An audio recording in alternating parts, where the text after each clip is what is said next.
AH-64E Apache helicopter. So ఇది అమెరికాకు సంబంధించినటువంటి బోయింగ్ కంపెనీ ఈ AH-64E అపాచీ హెలికాప్టర్ ఆల్ వెదర్లో భాగంగా అంటే అన్ని వెదర్ కండిషన్స్లో పనిచేసే విధంగా ఈ బేసిక్గా ఈ ఆర్మీ ఓరియంటెడ్ డిఫెన్స్ ఓరియంటెడ్ హెలికాప్టర్ని బోయింగ్ కంపెనీ డెవలప్ చేయడం జరిగింది.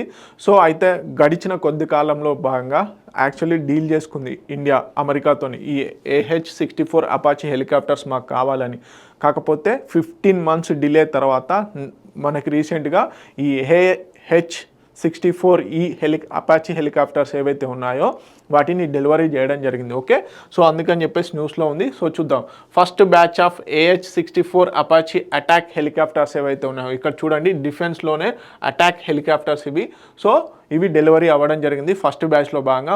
The helicopters will be deployed at Jodhpur. Okay, at Jodhpur for border security ఆపరేషన్స్లో భాగంగా జోధ్పూర్లో వీటిని డిప్లాయ్ చేయనున్నారు. ఓకే, ఎవరు మ్యానుఫ్యాక్చర్ వచ్చేసి Boeing. Okay, inducted by the US army ఎప్పుడు 1984లోనే వీటిని వాడడం జరిగింది. తర్వాత అడ్వాన్స్డ్ టెక్నాలజీని వేరియేషన్స్లో భాగంగా డెవలప్ చేస్తూ వచ్చారు. ఇప్పుడు ఆ అడ్వాన్స్డ్ వర్షన్స్ ఏవైతే ఉన్నాయో అవి ఇండియన్ ఆర్మీ కోసం అని చెప్పేసి మన ప్రభుత్వం తీసుకుందనమాట, బయింగ్ చేసింది, కొనుక్కుంది.